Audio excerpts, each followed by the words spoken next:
thanks for being here, guys. And for anybody who can't be here, they'll get the replay. All right, so thanks for joining, everyone. People trickled in. If you've got questions, just feel free to ask. I'm going to try and keep this to an hour, and if I don't get to your question, I will do my best to answer it either with a video one-on-one, or I will jump on and do another one of these maybe on the weekends, and at a better time for Ilaria, so she doesn't have to watch in bed. All right, so we'll go ahead and get started. We're going to cover, basically I'm going down the questions that I got from people in the group. So I'm just going to go through their things. Again, if you've got questions, just ask. But initially, we're going to start with kind of body types. What do you do? Belly, thighs, that kind of thing. How do you adjust rowing to match for you and your body? I'm all about adapting the rowing machine for you. The rowing machine has very little that you can actually change, but even with that, there's things that there's that optimal positioning, which a lot of you have probably already heard. And I'll go over a brief synopsis of it, but I've got other videos for that I can direct you to, and I'm sure you've seen a lot from Dark Horse and other people. But there's that optimal positioning, but then there's not everyone's body is the same. So let's try to adapt it for certain things. So I'm going to show you kind of some adaptations you can do for that. Second is getting yourself in a good position to help with some other things that we're going to talk about, which are people are talking about kind of upper back, either stiffness or fatigue, and some lower back, same thing. So I'm going to show you some stuff to pay attention to on the rower, and then I'm going to get off the rower and show you some stuff off of the rower to help you with those things. And then from there, so we've got upper, lower back, off the rower. If I can get to it, I'll go over 2K training plans. If not, I already have a video on that, so I will make sure that I send that to the person who asked. But I will try to get there. And then weight loss. Rowing for weight loss, kind of how that works out. And I'll try to answer your questions since you guys are here. Okay, let's get started. So first is just body types. If you can tell, I'm not very skinny. I used to be, but I'm not. So I have a belly, I've got thicker thighs. So I'm going to go over just kind of ways that you can adapt that machine for you. So we'll get on. And let me know if you can't hear me. I should be able to see on my other computer if you talk. But I have my mic hooked up, so hopefully it works. Cool. All right. So doesn't matter what rowing machine you are on. It should be really similar regardless. Even if you've got the one handle, you've got the two handles, the concept is going to be really similar. Water rower, Concept 2, off-brand, the concept should be really, really similar for all of these. The biggest change is going to be where your handle is. So if you saw on my page, I think Echelon, there's some brand that came up with a rower, and they put the handle actually really, really high, which I find interesting. But they put their handle really, really high, so different machines will have that handle height at a different spot. So that's one of the things to just kind of pay attention to as I'm talking. So that'll vary depending on what kind of machine you're on. But I have other videos kind of showing you kind of that natural setup. But I'll go over really brief for you. If you want more in depth on any of this, just let me know and I'll make sure I send you the video. But first thing you want to do when you get on the rower is your feet. Making sure that your feet are in a good position. These things move up and down. So you want to find the spot. A great starting point is if I take my shoe and I've got that widest part of my shoe, just taking that band and making it tight right around there. Usually that's like where this crease is, where that shoelace is. But that's a good starting point. And then depending on your mobility, your flexibility, you might want to go up and down, but it's a good place to kind of just give you as a, let's begin here. So once you get your feet in, strap in, tighten that. Handle, you don't want to have all the way up here. Having it nice and close so you can reach it. Damper, since I don't know if you guys are on Concept 2s, I'm not even going to cover that right now. But that's the biggest thing that you want to adjust as soon as you get onto this rower. The second thing that you can do is getting your butt in the right position. Now there's two different ways that you can get your butt in the right position. First, and I'll explain why you should do this in a second. The first thing that you can do is the way I do it, because in a boat, There's a lot of rocking that happens in a single boat, so I don't really like to have to move my weight to the side because I'm scared of flipping. So the way that I do it is I basically straighten my legs and then I kind of go into a hamstring stretch. What happens is my butt literally lifts up off of the seat. I get a little bit more weight onto that upper thigh area, and it puts me more into my sit bones as soon as I sit down. So now I'm not really like on the back of my butt, I'm in a good position. The other way that you can do this is take your hands, grab underneath your butt and lift it up, switch sides, do it on the other, and that's why I don't do this in a boat because I don't like that tippiness, but that'll get you right onto your sit bones. Now, the reason for this is when we're at the front position, what happens is if I'm in that on my sit bones, I have all that motion that I can get regardless of belly and whatnot. I'll get there. But I have as much motion as I can comfortably get without having to compensate. So when I'm in the front catch position, I don't have to be further more upright. I can get into the position that's comfortable for me. If I'm sitting more not on my sit bones, if you can see my back, I'm way more rounded, both here, here, and up here to get into that same position.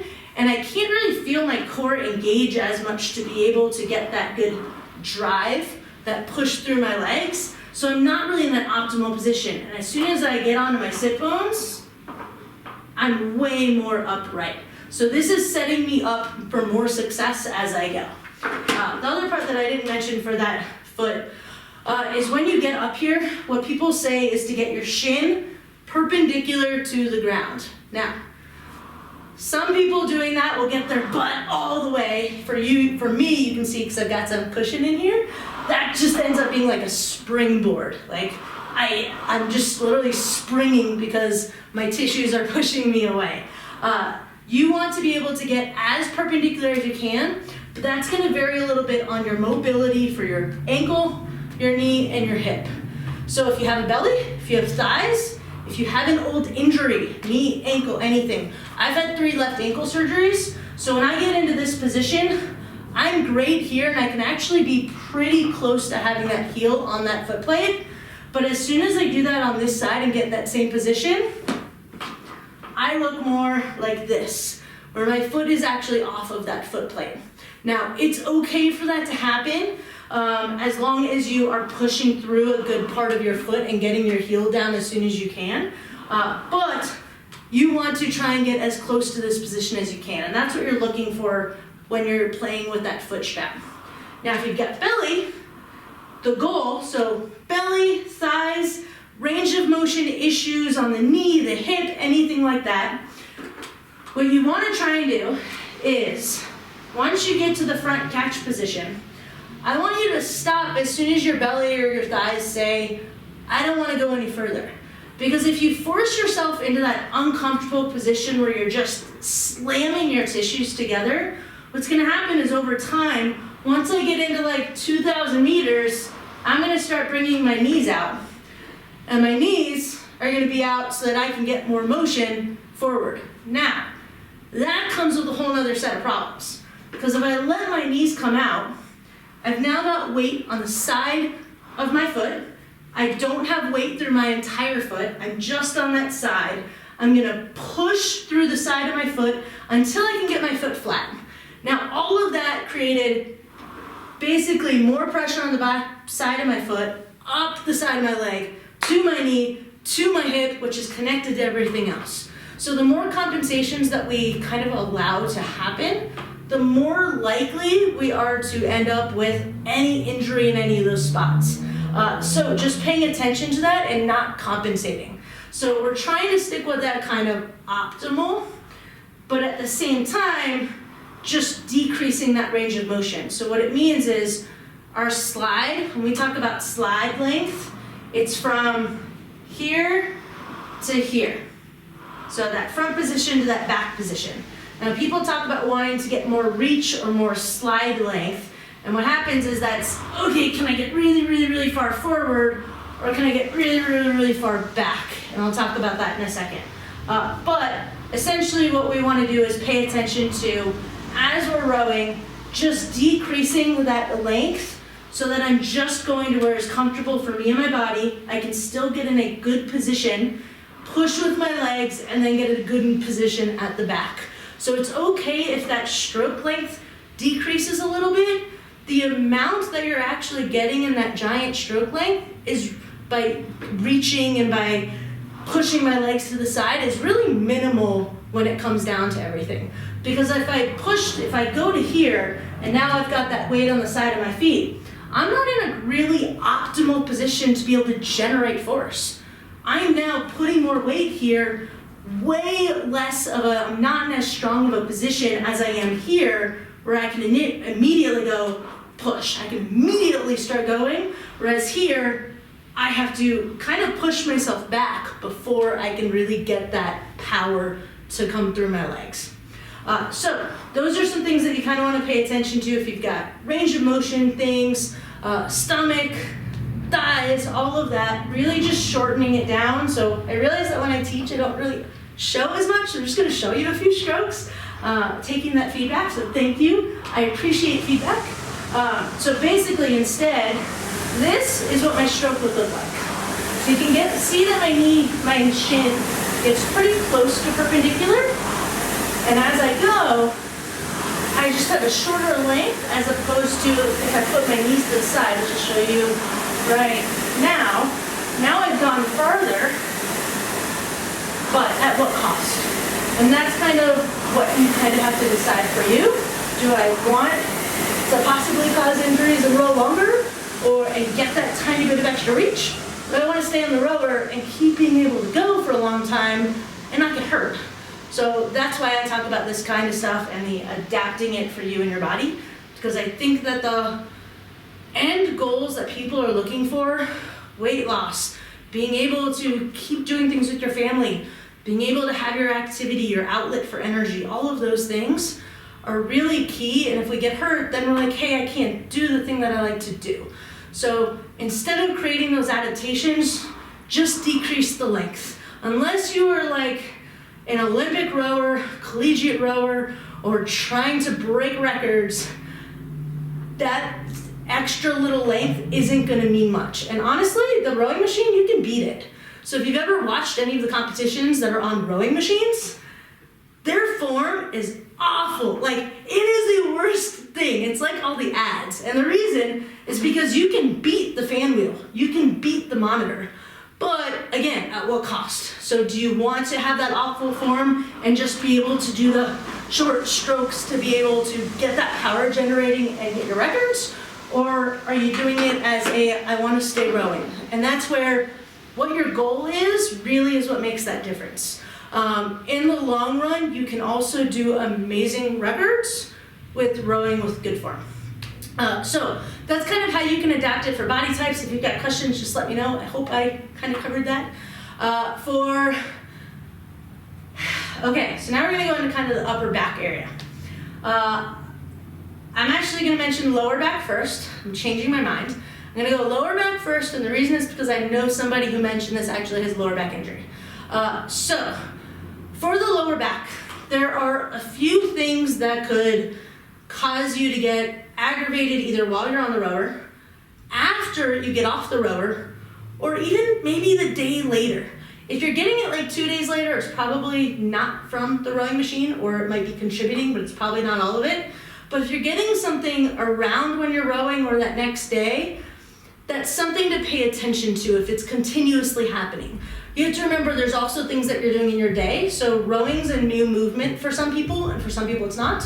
But if it's a new movement and you're trying to learn it, this is not a natural movement, like at all. This is a movement you have to learn and you have to practice. I've been rowing since 2001, and I'm still like, oh wow, okay, I recorded myself, and hey, I tend to be doing one of these things, let me work on that. So habits form over time, and then you work on fixing them, and you just constantly are working on it. So that's something to consider when you are doing this and when you're paying attention to it. So just because it's something that you might be working on now doesn't mean that other things don't start to form. So if any of you guys are welcome to send me a 30-second clip of you from the side like this, of you rowing. I will jump on this rower, I will make you a video, and I will give you feedback on what I see.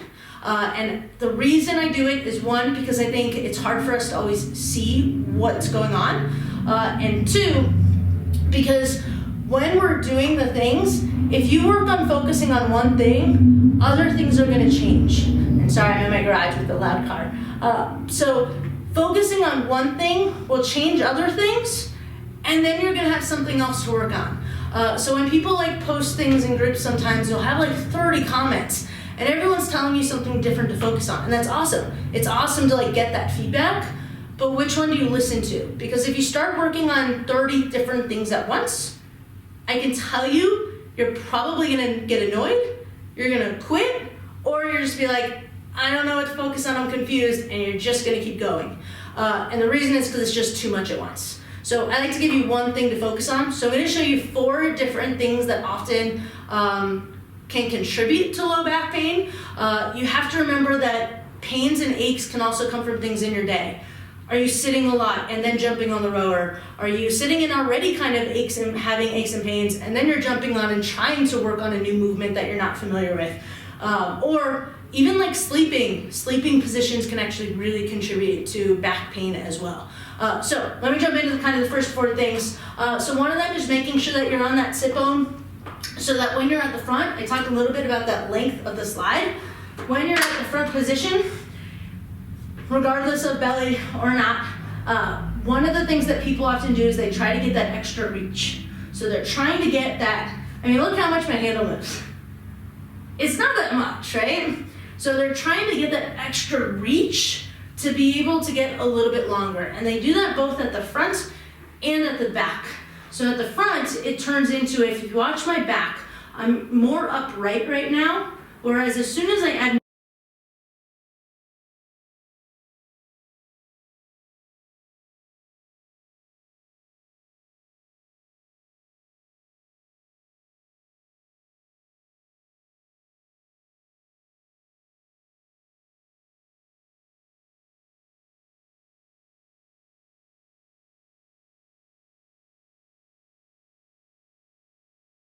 connection between the handle, my body, my core, and my legs. So my legs are what I want to push with, right? I'm gonna go really slow. My legs are what I want to push with, but if I'm not connected, my body's not connected, my handle's getting left behind, and now I have to feel like I'm like really trying to get that chain moving. Whereas if I have my shoulders back and down, and now I've engaged these muscles here, I've got everything really connected, my core is engaged, I'm ready to go. Now if I'm here and I push, the chain, it's not as much effort. I can even do this with, can I do it with one finger? I can do that with one finger. As soon as I round, I can do that less, and it almost flies out of my finger when I do it that way. So that's the first thing that can cause that extra flexion, that bend, can cause a lot of aggravation on the back.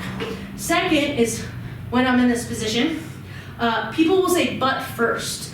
And some people will interpret that as this, where I stick my butt out and then my handle's still here, but now I have to engage everything to get myself upright. So that's the second thing that you want to look for is, we call it butt first. Are you sticking your butt out?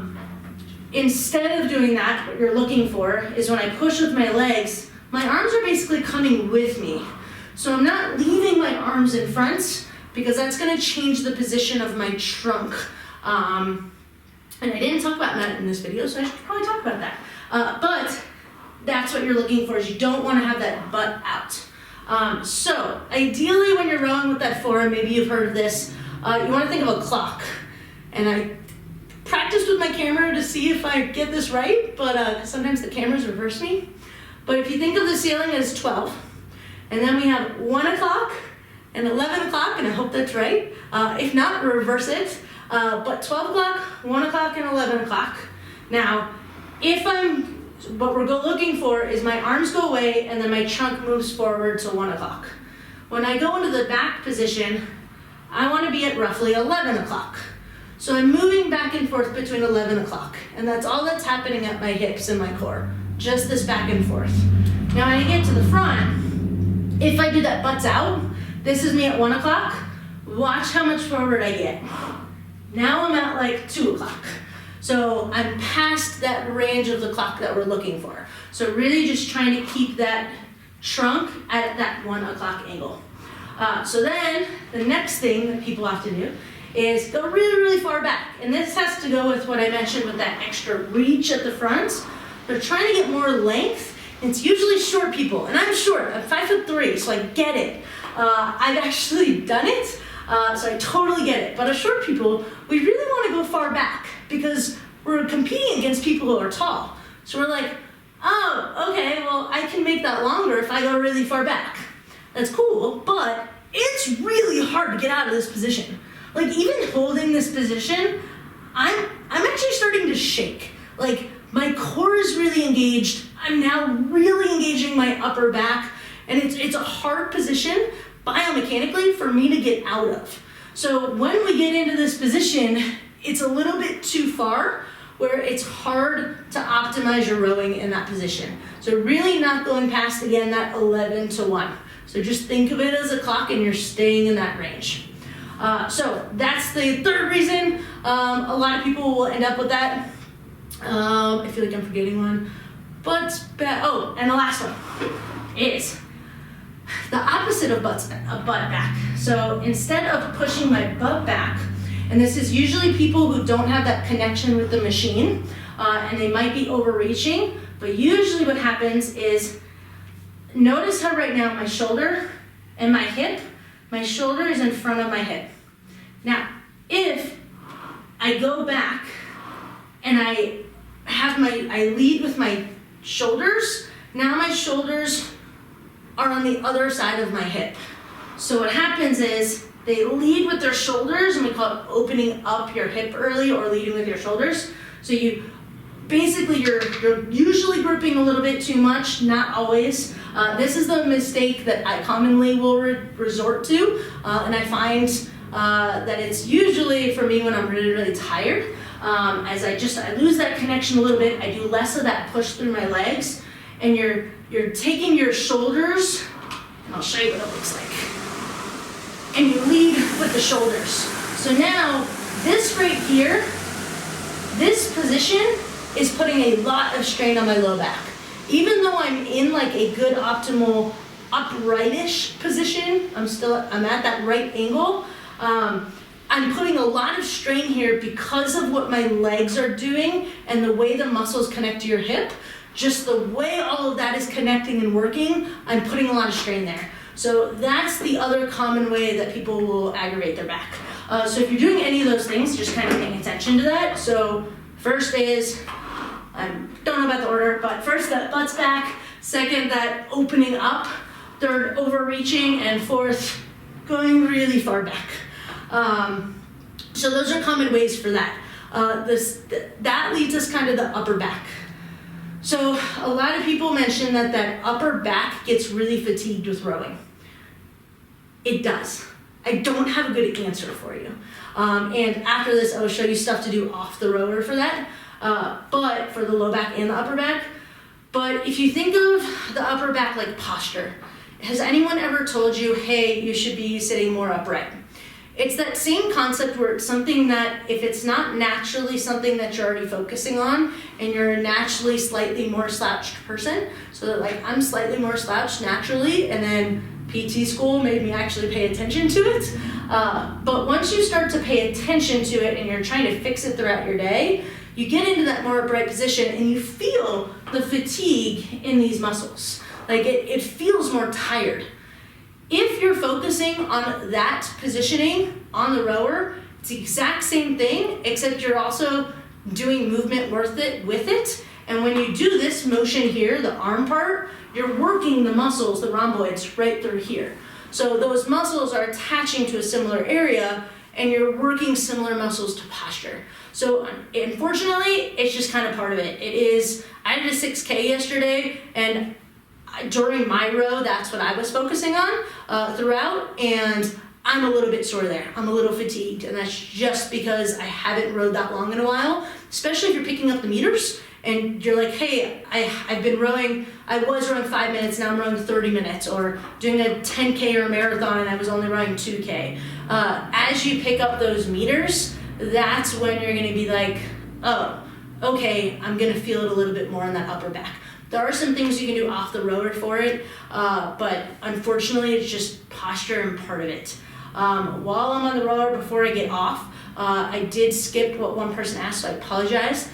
Someone asked about wrist position. So I've had a lot of people recently with forearm tendonitis, gripping kind of things, so I wanted to touch on that since they asked.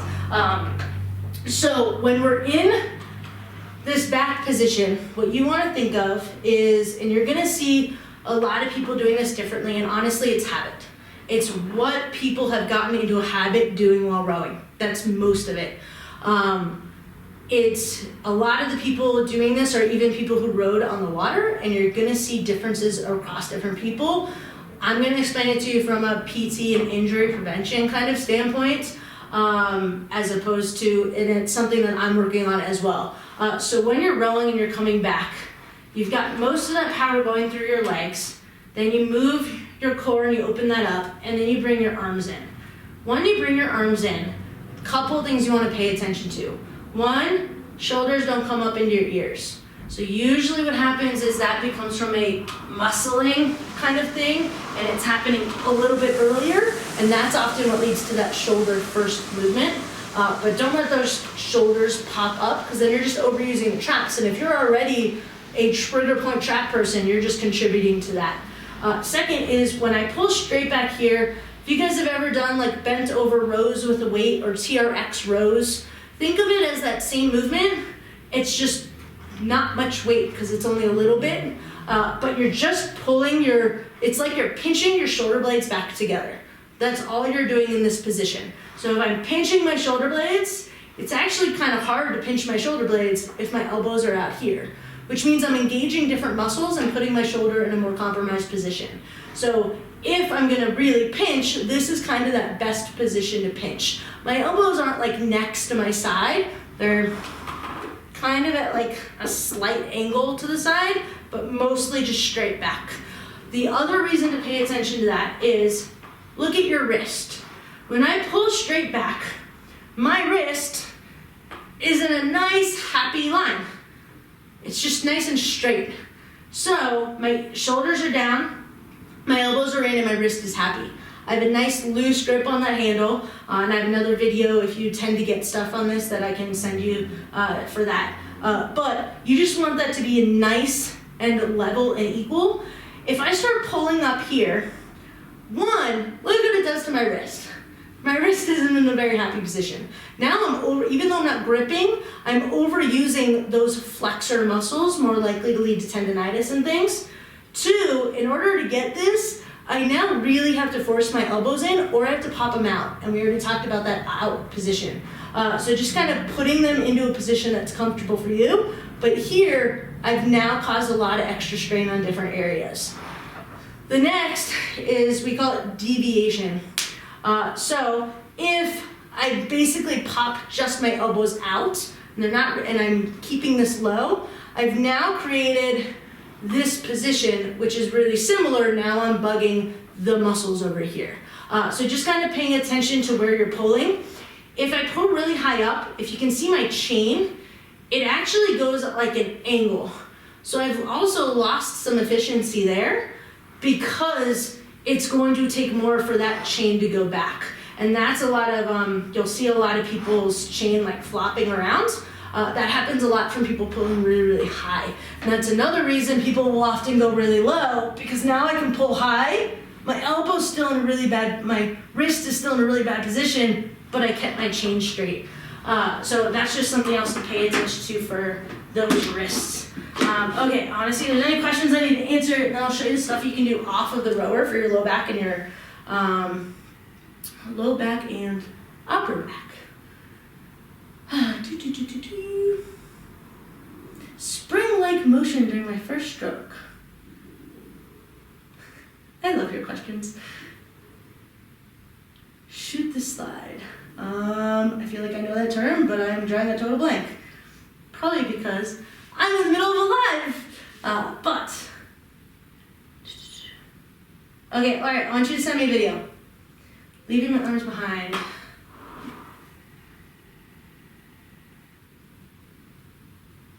So it's a matter of position then if I do that. Is if it's only on your first stroke, I wonder if what you're talking about is the just trying to get the fan wheel moving. Is that what you're talking about? If not, okay. So at the beginning, if I can get into the 2K part, there's actually a race start that makes it so it's a little bit less to kind of cause your body to be put into different positions where you can do like a short stroke, shorter, into a longer stroke. And usually that helps with the stuff that happens at that first stroke. Because whether you're on a water rower or you're on a Concept 2 or pretty much even the magnetics, essentially what happens is you're just trying to get things moving. You're trying to get that friction to be less and get the water moving and get the fan wheel spinning. So there is going to be that initial kind of force. It's more about what are you doing when you're actually going that matters. But that first one's pretty hard. Awesome. I'd love if you could send that to me. Thanks. Yes, it is a sprint start. But yeah, please send it my way. I would love to see it. They have some great stuff. Okay, so in terms of getting off of the rower, I'll start with the upper back. First is things that can help with it is posture. So working on your posture kind of just in general throughout your day, setting reminders to kind of work on that can be helpful in building those muscles. The second thing is certain stretches and rolling. So especially if you have a sitting job or you're sitting a lot, which most of us just do in general, especially if you're commuting and things like that, you can do something for thoracic extension. And the point is when you're at the catch position, we're a little bit more rounded and we're trying to stay upright. So what happens is our everything's connected. So our mid back is connected to our low back. I want to be able to actually get some backwards movements from this part of my back while not moving my low back. Now, if at a certain point you can't move anymore, what happens is I start to compensate and get that movement into my low back. We want to try and work on that by increasing the mobility of the middle of your back. The way to do that, and I can send you guys links if you want, is through foam rollers and two other exercises I'll show you. So one is foam roller.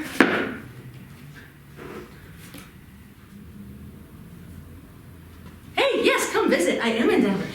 Come visit. I would love to meet up. Okay, so foam roller. Please don't do this on your low back. Our low back already has that curve. So all you're doing is enforcing it, and that's actually more likely to contribute to things that people already have going on with their back just naturally with age and movements. So the spot that we're aiming for with this is our ribs. So like you can kind of feel like on your side, your ribs. You want to be kind of that low rib area to pretty much where you can reach with your hand upper back. So I'm not trying to go to my neck and I'm not trying to go to my low back. Take that roller, put it on the floor. I like to take my hands and stick it under my neck so I can relax my head. Stomach tight, butt up, so I'm nice and flat, and then you're just gonna go back and forth. You can walk yourself if you want. You're gonna feel spots that are a little bit more uncomfortable or tight than others. You can kind of stay there and do some rotations. This is really good if you get rib stuff or stuff between your shoulder blades while you're rowing. And just do like 10, 15 rolls back and forth before you get on the rowing machine. That can really help. Second is no equipment needed, which is the way I like it. But I don't know if you can see that. Is on all fours. If you've got knee stuff, go ahead and do this like on a bed or on carpet. But you're on all fours. Head is kind of neutral. Take one hand, drag it along the floor until you rotate. Now, before I let my hip jut down, so let me go the other way so you can see my hip kind of jut down, there's gonna be a spot where you're just gonna feel a stretch through here and feel that rotation through the mid-back. Stop there for a second and then go farther and let your entire body rotate. So you'll feel that kind of through the mid-back, side, and down to the back. The goal of it is you're working that extension as well as the rotation for the ribs, which connect to the middle of your back, so that everything moves nicely together and you can work on getting into that better position. Doing it to both sides, so a full one looks like this. Stop for a second, I like to count to 2 or 3, and then I go all the way. I usually count to 5. And then my head is gonna look where I'm reaching to, and then I follow my hand back with my head, and I'm looking wherever that hand goes. Usually about 5 of those to each side, 5 seconds is helpful. So we call that a thread the needle, and then book openers. So book openers, and I'm gonna hit my rowing machine on this one. I already tried, but this was the only setup I could do, so sorry. Is take your hands, you're gonna put a pillow underneath your head if you want, but you're gonna take your hands and they're gonna be on top of each other. Then what you're gonna do is take your hand, you're gonna slide it forward and then open up. So I'm gonna slide forward, which you can see gets me to do some of that rotation through that mid-back. And then I'm reaching up, up, up, up, up. My head is gonna follow my hand again, reach, reach, reach, and then go all the way, and I'm gonna hit the rowing machine. And then just open up as much as you can. Your goal with that is to also try and keep that hip pointed up towards the ceiling. So as I get to here, you're only going as far as you can before you start to roll back. If you start to roll back, then you're not working on just that middle portion anymore. It's going through everywhere. So just kind of stopping before that point. So that is, we call that a book opener. And then for the upper back, there's rowing motion, so I talked about works those muscles in the middle of your back, is great for the back of your shoulders. But it doesn't really help with the shoulder stability and the muscles on this side. So getting off the rower, doing things like push-ups and planks can really be helpful to work that front shoulder for the stability. Because rowing's awesome, but if that's all you do, shoulder pain is really likely to happen, and we don't want that. And it helps with the balance with the ribs. So those are 2 things for that. Ooh, coffee, I like coffee. I'm totally down for coffee. Okay, so then low back. So for the low back, what we want to do is I talked about the 4 things, and I just put my foam roller in the middle of my notes. Whew. Oh, I didn't write them down anyway. Okay, so different things. I'm actually about to film a 3-part video series on low back stuff. You just got 1 video's worth. I'm gonna go over some of the stuff, but back pain can get pretty complicated in terms of, it depends on what's causing your pain, why it's happening, and that kind of determines what you wanna do off the rower. So the things on the rower are pretty much for almost everything that's happening except sciatica. You wanna pay attention to those 4 things and 1 other modification you can do. But in terms of off the rower, figuring out what the cause is really gonna be more beneficial, and figuring out what you're doing on the rowing machine to contribute to it. But the rowing machine is usually not the full-blown cause of it. It's usually that there's an aggravation that's already there, and it blew it up, and then we're like, oh, well, I rowed. That must be what did it. Sometimes it is for rowing, not saying it's not, sometimes it is. But usually it's a mix of habits that we're doing in our day in addition to stuff that's happening on the rowing machine. So off the rower, I'm gonna go over 2 stretches. So I talked about kind of getting your pelvis in the right position, getting on those sit bones when we get onto the rowing machine, and how that can help kind of get everything in the right position. Our pelvis is basically what a lot of people call their hips. So pelvis is like this, and it's the twerking. So it moves back and forth and kind of goes side to side a little bit, but if you move your butt, that's your pelvis. So for our pelvis, we've got our hamstring muscles back here. Our hamstrings actually come and attach onto the pelvis. So we have that side. Then all these fancy, wonderful back muscles attach on to the top of the pelvis. So if you've got one causing stuff on the back, and you got one that's doing stuff on the bottom, then they're just fighting each other. So you have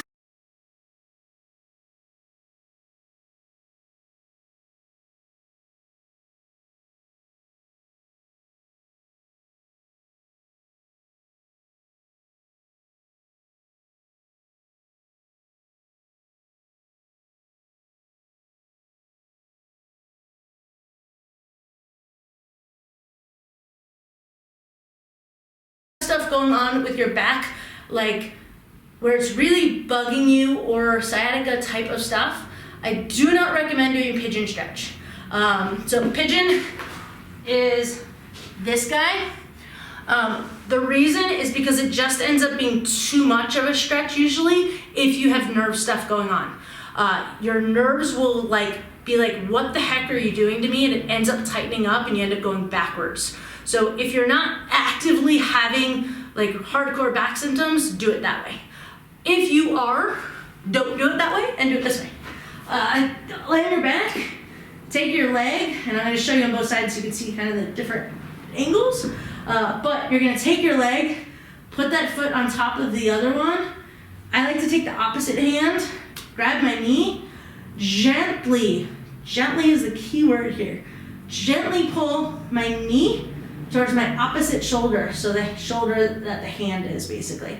And I just want to go until I feel a gentle pull.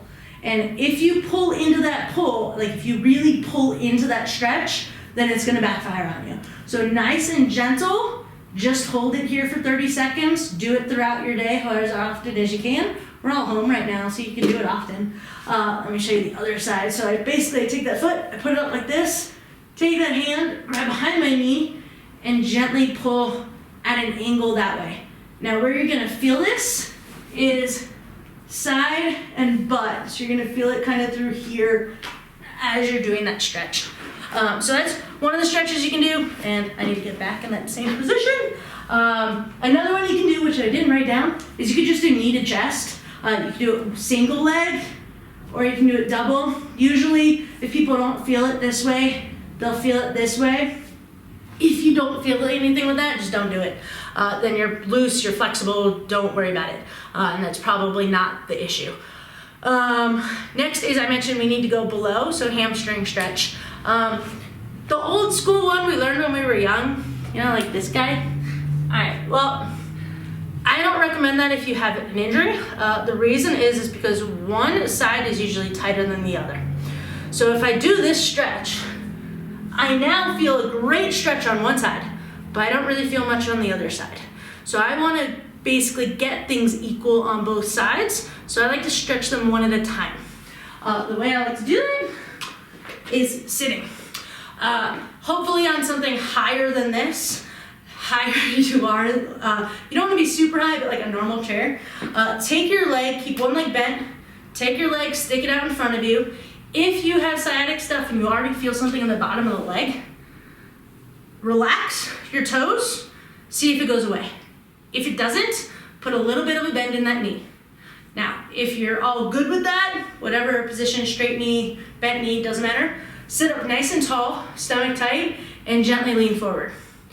Go until, and I can't get to a stretch for me because my seat's too low, but go until you feel a stretch in the back of that upper thigh, and that's your hamstring stretch. And then you can do the same thing here, and again, 30 seconds, do it throughout the day, but that's a good hamstring stretch to do, keeping you in that nice upright position so that you're not causing extra stress on the back.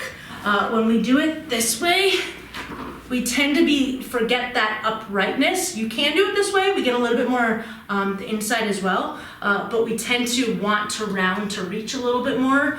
So if you can do that part without that reach, go for it. It also turns into a little bit of a side of the back stretch sometimes, so you can try that too. But sometimes people, if it bugs you to get out of that position, then back off. Okay, so those are two things that you can try. Also, this is not medical advice. Please follow up with a healthcare provider. Please don't sue me. And yeah, these are just tips and tricks to help you. So if you don't get better in a couple of weeks trying these things, please go see a healthcare provider. You are welcome to follow up with me. I am a PT licensed in a lot of states. But yeah, please don't come after me because I have no money. I'm poor. So don't. You won't get very far. Okay, so that is that. Some things you can do for strength. So back pain ends up being a lot about a strength issue actually. We feel tightness usually because the nerves are like, what the heck are you doing? And then they tighten up on us and that makes us feel tight. When in reality, we just need some strength in certain areas that can actually help it out. So some things you can do. Depending on where you are, on how severe you are, hence why this is not medical advice, I'm talking to a lot of people, but Things you can do like kettlebell swings are great for improving on the rower and for your back. Anything with that hip hinge movement, cleans, deadlifts, all of those are really good for kind of transitioning to rowing because it's a similar movement and that power is coming from a similar spot. So those are great. Another one is bridges. Bridges are laying on your back. Ooh, don't hit your rower. Laying on your back, stomach tight, and lift your butt up. If your elbows are on the floor or hands are on the floor, this is easier, slightly harder, harder. The base of support is less. So if my forearms are here, I have a little bit more base of support, and then just coming down. Now, if you go up and then you go really high, I've now arched my low back, and my low back doesn't like that. So you want to stop when you go up, squeeze the crud out of your butt. I mean, like squeeze it, and then go up. And your butt will kind of tell you when to stop.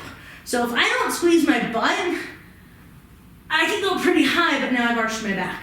If I squeeze my butt, it doesn't want me to go past here. So squeezing your butt can really help you know where to stop. And I've got a lot of soft tissue, so it doesn't look like I'm going very far. You can play with where your feet are. If my feet are farther away, I'm going to get a little bit more hamstring activation, whereas if my feet are closer, it's going to be more butt, a little less hamstring. The other thing you can play around with is if that's really easy for you, going to one leg. You can do one leg up like this. This is harder to go down with it straight, and you can go up. The key with this is keeping your hips level. And what I mean by that is when I come up, does this side come up and then this side comes up later? Does it lag? Or does it come up together? That's what you're looking for. So if you go to like single leg and you feel that unevenness, then back down a little bit. It's not quite ready for it. So just pay attention to that because that's going to contribute to some aggravation. So bridges are really good. Planks, which also help with the shoulder. So it's nice to do planks. And I hate planks. Marching is another thing that you can do if single leg's a little bit too easy, actually. Or sorry, if single leg's too hard, but this is too easy. Another thing you can do is in this position, march. And again, you're trying to keep those hips nice and level, but again, it's a little bit easier, and I can just do that as an in-between between those two types of things. Yeah, that's it. Cool, I think I covered everything. I don't think, is the person who wanted 2K on here? I don't, yes, okay. So, that's pretty much those. If you've got questions, let me know. Just post them and I'll try and read them. So I hope that helps with kind of some of the prevention, things to pay attention to on the rower to kind of help stop injuries, keep you happier on the rower, things like that. So 2K training plan. Pretty sure I have a whole video on this, which is a little bit more in depth, and if I don't, I'll do one, but I'm gonna cover kind of the basics of it. 3 things that you wanna consider with the 2K plan. 1, have a plan. If you just keep jumping on the rower and rowing 2K, your 2K is gonna improve a little bit, but it's not gonna show you drastic changes. So really having a plan with your workouts to help you improve your 2K is gonna go really, really far. So having that plan on how to improve it, and it's usually a mix of steady state longer rows. If you don't know what steady state is, and you really need to understand the numbers on the machine for this, but having your stroke rate and your pace be rather consistent throughout the entire piece. And a piece is what we call just rowing. We row pieces. So that's what a steady state is, seeing how much you can control and really just get in tune with everything when you're rowing to really be able to keep those similar throughout. So I'm gonna post it, I just haven't gotten my camera yet, but my 6K yesterday, for instance, I think, is Annette on here? Hi Annette! Annette and I rode our 6K together yesterday. So I rode my entire thing with my monitor like that, which meant I couldn't see my monitor. Why did I do that? I did that, 1, because rowing in a boat, I was the person in the front setting the pace, so I'm used to doing that. But 2, I did that because, 1, the numbers If I just focus on the numbers, I'm gonna be all over the place because I'm trying so hard to keep everything nice and steady, it actually throws me off. So putting that down allows me to be able to go, okay, I need to find my rhythm, and then I'm able to stay pretty consistent. So figuring out just how you control those numbers and how you can stay steady, that's one of the things you want to kind of pay attention to in steady state rows. And I went way into more steady state than I thought. I'm sorry. So that's what steady state rows are. A mix of intervals. So 1 minute rows with 1 minute breaks, things like that, or pyramid rows where you row like 200 meters or 100 meters and then you take a break, then you're 200 meters, take a break, 300 meters, take a break, and then you work your way down. All of those things have different purposes. So like pyramid rows sometimes are, and the intervals, I use those to train my 2Ks. So I had people go to Crash Bees who I trained. Basically I train that kind of thing for literally the last 500 meters of the 2K. So they're doing specific workouts just for that end 500 piece to be able to they're tired and grab that reserve and activate muscles a little bit differently to be able to push through. So just having your intentions and figuring out, or intentions is next, but having those different types of workouts for the plan is really important.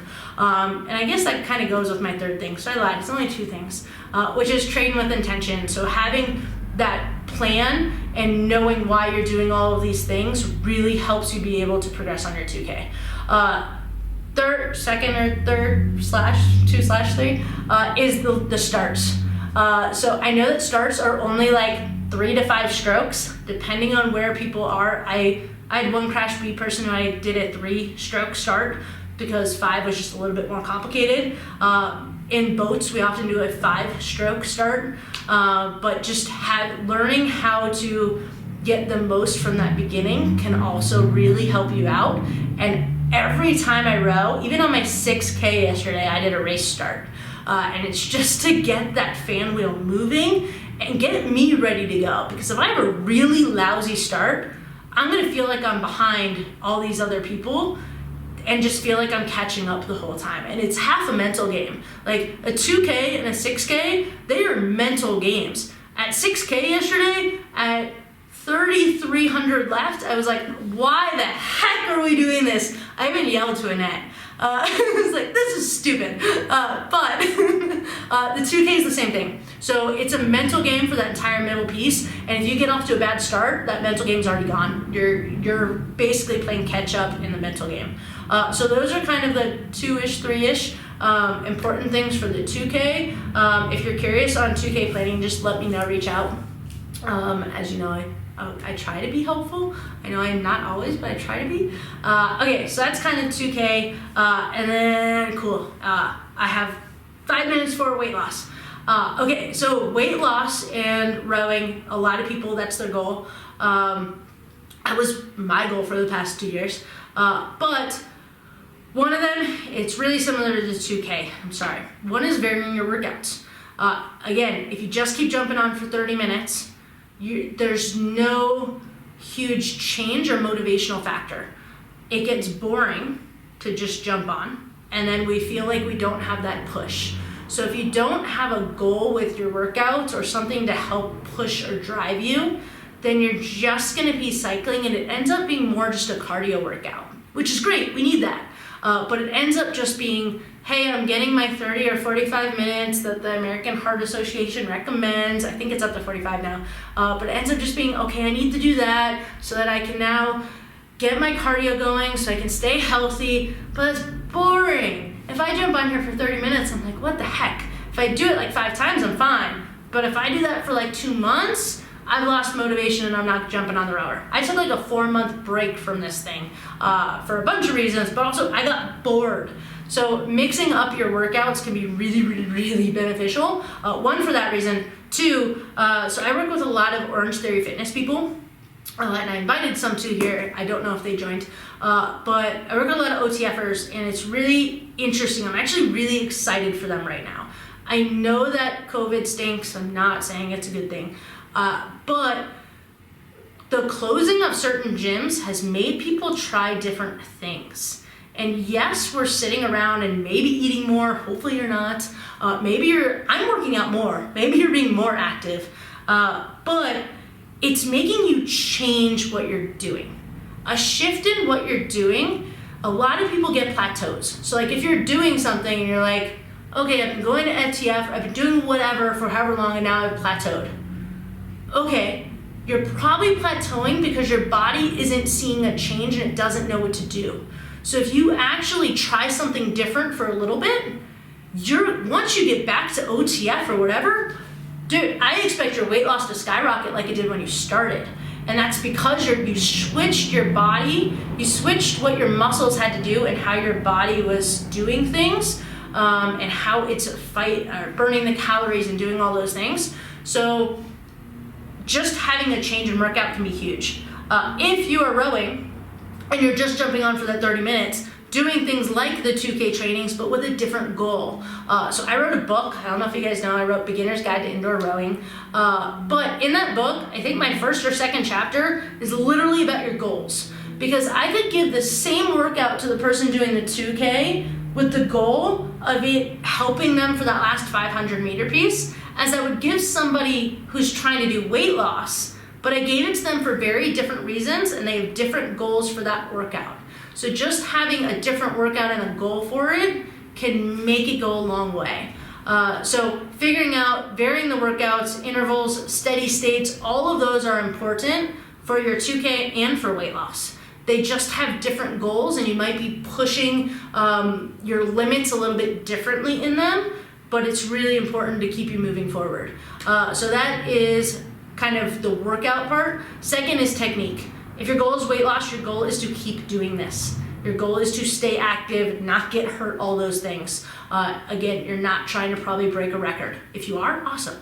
Good luck. I know someone on here broke a record, so that's awesome. I can't break a record. But if that's your goal, fantastic. But technique, and I know that this person also works a lot on technique. So technique goes a long way in just keeping you here and keeping you going towards your goal.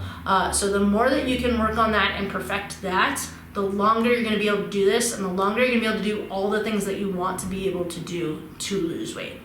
So those are kind of the two biggest ones. In terms of, I believe the person asked about how many times a week, that varies a lot. If you're spending, one, it depends on where you're at, and two, it depends on what your goal is and what you have time for. And three, what else are you doing? So if you're just rowing, get off the rower sometimes, because otherwise you're likely to get hurt because we're mostly working specific muscles and we need to work the others.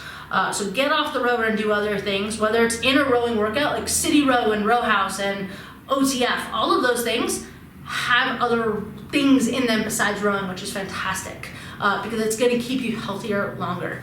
But kind of paying attention to that can really help.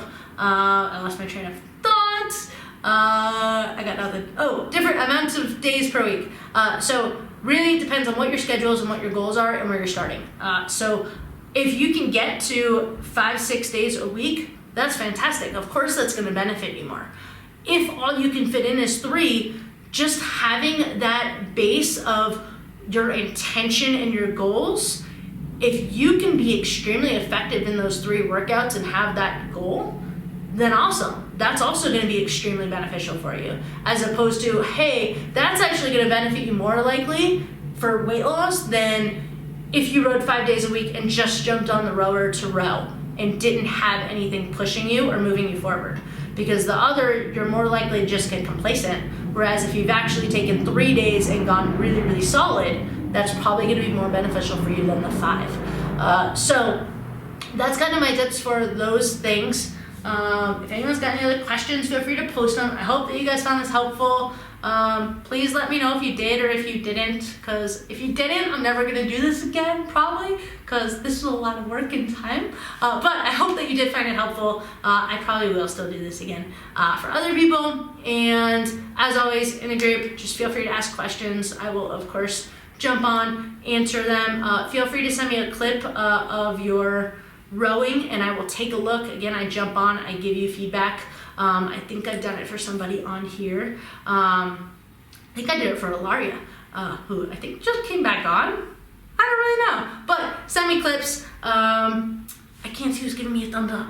Oh, I have another camera next to me. Hey, see, I answered the question for you. I saw you on here.